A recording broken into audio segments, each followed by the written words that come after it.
और गति दी है।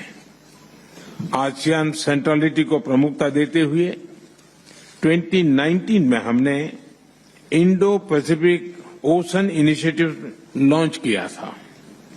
ये ASEAN outlook on Indo Pacific को कॉम्प्लीमेंट करता है।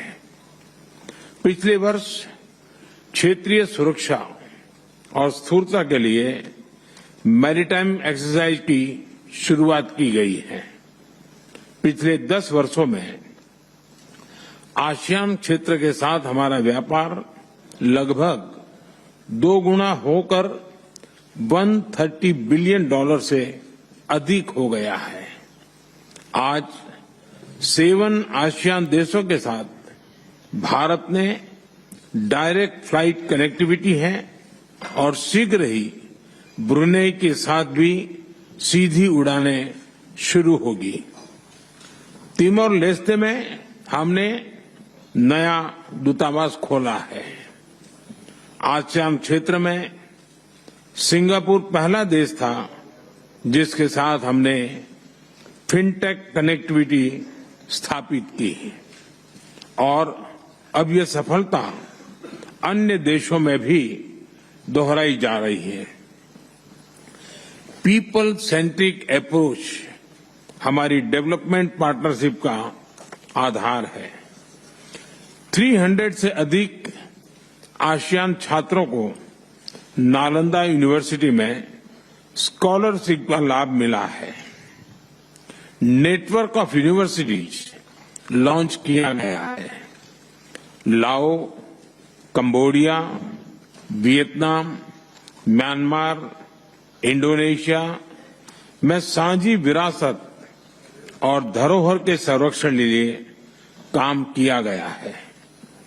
कोविड महामारी हो या फिर प्राकृतिक आपदा, मानवीय दायित्व उठाते हुए हमने एक दूसरे को सहायता दी है। विभिन्न क्षेत्रों में सहयोग के लिए science and technology fund, digital fund और ग्रीन फंड स्थापित किए गए हैं। भारत ने इनमें $30 मिलियन से अधिक का योगदान किया है। परिणाम स्वरूप आज हमारा सहयोग अंडर वाटर से लेकर स्पेस तक फैला है। यानी पिछले दशक में हमारी भागीदारी हर प्रकार से व्यापक हुई है और ये प्रसन्नता का विषय है कि 2022 में हमने इसे कॉम्प्रिहेंसिव स्ट्रेटेजिक पार्टनरशिप का दर्जा दिया था। साथियों, हम एक दूसरे के पड़ोसी हैं, ग्लोबल साउथ के साथी सदस्य हैं और विश्व में तेज गति से ग्रो करने वाला क्षेत्र है। हम शांतिप्रिय देश हैं, एक दूसरे की राष्ट्रीय अखंडता और संप्रभुता का सम्मान करते हैं और अपने युवाओं के उज्जवल भविष्य के प्रति हम कमिटेड हैं। मेरा मानना है कि 21वीं सदी एशियन सेंचुरी भारत और आसियान देशों की सेंचुरी है। आज जब विश्व के कई हिस्सों में संघर्ष और तनाव की स्थिति है, तब भारत और आसियान की मित्रता, समन्वय, संवाद और सहयोग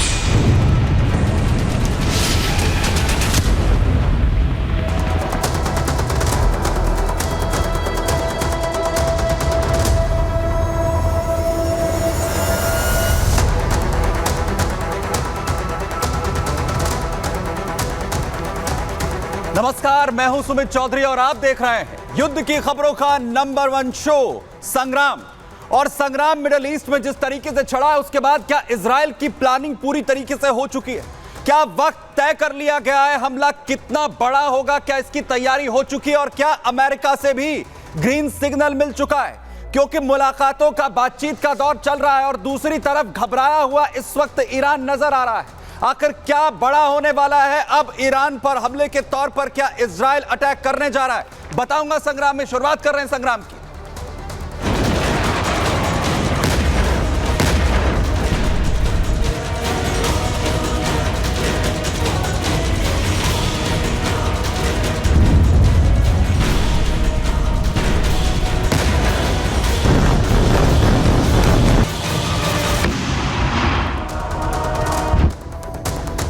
तो क्या पूरी प्लानिंग इजराइल ने कर ली है कि आखिर कैसे पलटवार करना है, कैसे जवाब देना है ईरान के उस हमले का, जिसके बाद पूरी दुनिया की निगाहें लगातार बनी हुई हैं इजराइल पर, क्योंकि बातचीत हो चुकी है। खुद नेतन्याहू को फोन किया गया, अमेरिका से फोन आता है, बाइडेन फोन पर बात करते हैं और उसके बाद उन्हें बताते हैं कि आखिर कैसे पूरी स्ट्रैटेजी आगे प्लान करनी है और कैसे हमला यहां पर होना है। क्योंकि यह कहा इसलिए भी जा रहा है कि प्लानिंग हो चुकी है, क्योंकि ईरान घबराया हुआ है। मैं आपको बताऊंगा कि आखिर घबराहट कैसे यहां पर नजर आ रही है, लेकिन बातचीत शुरू हो चुकी है। अमेरिका लगातार नेतन्याहू को, इजराइल को यह बता रहा है कि आखिर कैसे उसे आगे हमला करना है, क्योंकि बातचीत फोन पर हुई और यह पहली बार हुआ, अगर पिछले कुछ दिनों की बात करें, यह पहली बार हुआ है जब बाइडेन ने फोन किया नेतन्याहू को वो फोन करते हैं और बताते हैं कि आखिर क्या कदम अब वो यहां पर उठाएं, क्योंकि स्थिति यह है कि हालात लगातार यहां पर बिगड़े हुए हैं। कोई भी स्थिति अभी तक भी जो सुधरती हुई नजर यहां पर नहीं आ रही। बताता हूं आपको, देखिए बाइडेन और नेतन्याहू के बीच फोन पर दरअसल बातचीत यहां पर की गई, बातचीत यहां पर हुई है। दोनों के बीच अहम बात हुई, 50 मिनट तक दोनों बातचीत करते हुए दिखे और उसमें बाइडेन ने बुधवार रात खुद नेतन्याहू को इसमें फोन किया। दोनों के बीच ईरान के मिसाइल अटैक पर बात हुई, ईरान पर काउंटर अटैक के इजरायली प्लान पर दोनों के बीच बातचीत बताई जा रही है। हमले की तैयारी के बीच पहली बार बाइडेन ने फोन किया। बताया यह जा रहा है कि बाइडेन ने नेतन्याहू को समझाया है कि ईरान के जो परमाणु साइट है वहां पर हमला नहीं करना चाहिए, उसे हमला करने से बचे इजराइल। और बताया जा रहा है कि इस पर नेतन्याहू ने भी प्रतिक्रिया दी है। नेतन्याहू ने क्या कहा है, बाइडेन से नेतन्याहू ने कहा है कि ऐसा मौका फिर नहीं आएगा। जो हालात इस वक्त मिडिल ईस्ट में है और जितने आगे इस वक्त इजराइल बढ़ चुका है, यह आखिरी मौका हो सकता है जब इजरायली रक्षा मंत्री की अमेरिका यात्रा भी इस दौरान रद्द कर दी जाती है, क्योंकि यात्रा अमेरिका की यहां पर जो है वो गैलेंट की होनी थी। लेकिन नेतन्याहू ने रक्षा मंत्री योव गैलेंट की यात्रा पर आखिरी वक्त में रोक लगाई, वो रुक जाएं, अभी अमेरिका ना जाएं। जिस तरीके की सिचुएशंस लगातार अमेरिका के साथ बातचीत को लेकर यहां पर बनी हुई हैं, लेकिन योव गैलेंट ने आखिर क्या कुछ कहा, कैसे वो पूरी तरीके से चेतावनी देते हुए इस वक्त नजर आ रहे हैं, आपको बताता हूं। देखिए, सुनिए। ईरान के हालिया मिसाइल हमले का जवाब घातक, सटीक और सबसे बढ़कर चौंकाने वाला होगा। ईरान समझ नहीं पाएगा कि क्या हुआ और कैसे हुआ।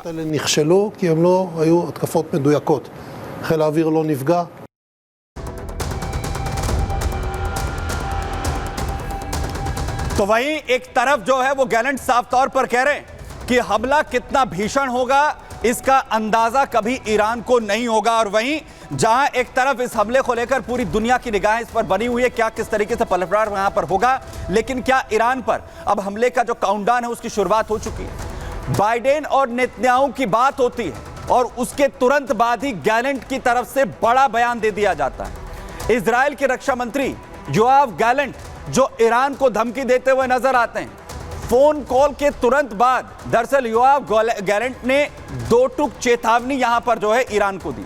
इजराइल का हमला घातक होगा और बेहद सटीक होगा, ईरान को इसकी भनक तक नहीं लगेगी। इजरायली हमले से ईरान सकते में आ जाएगा, वे समझ नहीं पाएंगे कि क्या हुआ और कैसे हुआ। इजराइल का हमला अचानक होगा और बेहद भयानक होगा।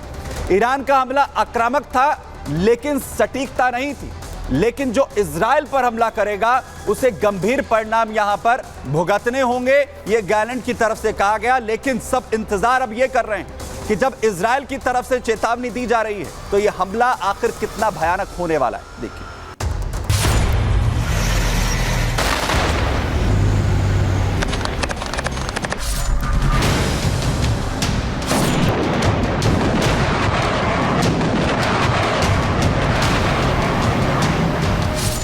पिछले हफ्ते इजराइल पर ईरान मिसाइल अटैक कर चुका है। अब इजराइल ईरान पर जवाबी हमले की तैयारी कर रहा है, लेकिन ईरान पर काउंटर अटैक की तैयारी के बीच इजराइल के प्रधानमंत्री बेंजामिन नेतन्याहू के फोन की घंटी खनखनाई और ये फोन कॉल बुधवार की रात अमेरिका के राष्ट्रपति जो बाइडेन ने मिलाया। बाइडेन और नेतन्याहू के बीच तकरीबन 50 मिनट तक अहम बातचीत हुई। कई फ्रंट पर एक साथ जंग लड़ रहे इजराइल ने इस 50 मिनट की टेलीफोनिक कन्वर्सेशन के दौरान अपना पूरा प्लान बाइडेन के साथ शेयर किया। व्हाइट हाउस के मुताबिक बाइडेन और नेतन्याहू के बीच कई मुद्दों पर चर्चा हुई। इस फोन कॉल के दौरान बाइडेन ने नेतन्याहू से कहा कि ईरान के हमले पर इजराइल का रिस्पॉन्स संतुलित होना चाहिए। ईरान के इजराइल पर मिसाइल हमले की निंदा की गई। बाइडेन ने यह बात नेतन्याहू से फिर दोहराई कि ईरान के परमाणु साइट पर हमला नहीं किया जाना चाहिए। बाइडेन साफ तौर पे जानते हैं कि जो इजराइल की जो भी कार्रवाई होगी उसके बाद बहुत बड़े पैमाने पर मिडल ईस्ट में खतरा और बढ़ जाएगा। इसलिए बड़ी तौर पर उन्होंने खुद फ़ोन किया नेतन्याहू को उसको समझाने के लिए कि उनकी जवाबी कार्रवाई ऐसे होनी चाहिए जिससे किसी प्रकार से उनके जो न्यूक्लियर इंस्टॉलेशंस हैं या उनके ऑयल इंस्टॉलेशंस हैं उनके ऊपर हमला ना करें। हमला सिंबॉलिक होना चाहिए और ऐसा होना चाहिए जिससे एक किस्म से उनका लक्ष्य भी पूरा हो जाए और उसको इतना ज़्यादा नुकसान ना हो। नेतन्याहू बाइडेन से बात करके तय कर चुके हैं कि ईरान पर कब और कैसे हमला करना है, क्योंकि बाइडेन और नेतन्याहू की फोन पर बातचीत के बाद अब इस बात के कयास तेज हो गए हैं कि अमेरिका की तरफ से इजराइल को परमिशन मिल गई है और अब ईरान पर भीषण हमले की तैयारी है, क्योंकि फोन कॉल के तुरंत बाद इजराइल के रक्षा मंत्री योआव गैलेंट का अंदाज तो यही बता रहा है कि अब ईरान कांपने वाला है, क्योंकि योआव गैलेंट कह रहे हैं कि ईरान पर हमला अचानक और भयानक होगा। इजराइल जिस तरह से ईरान पे अगर अटैक करता है तो ईरान में काफ़ी कन्फ्यूजन और डर की जो लहर चल रही है उससे ईरान काफ़ी चिंतित है। न्यूक्लियर स्ट्राइक या उसके न्यूक्लियर इंस्टॉलेशंस वो भी एक स्ट्रेटेजिक और हाई वैल्यू टारगेट्स हैं, या कोई हाई लीडरशिप पर्सनालिटी को भी वो टारगेट कर सकता है। बताया जा रहा है कि इजराइल को अमेरिका से हिजबुल्लाह के खिलाफ अपने हमलों को जारी रखने की खुली छूट भी मिल गई है। इजराइल इस वक्त लेबनान में घुसकर अपने ग्राउंड ऑपरेशन को आगे बढ़ा रहा है, साथ ही आसमान से भी बेरूत समेत लेबनान के कई शहरों पर लगातार बमबारी की जा रही है। नेतन्याहू ने कसम खाई है कि वो हिजबुल्लाह का खात्मा करके ही रहेंगे, लेकिन जिस तरह से इजरायली रक्षा मंत्री योआव ने बयान जारी किया है उससे अब ईरान पर हमले का खतरा साफ मंडराता दिख रहा है। Bureau report, Republic Bharat.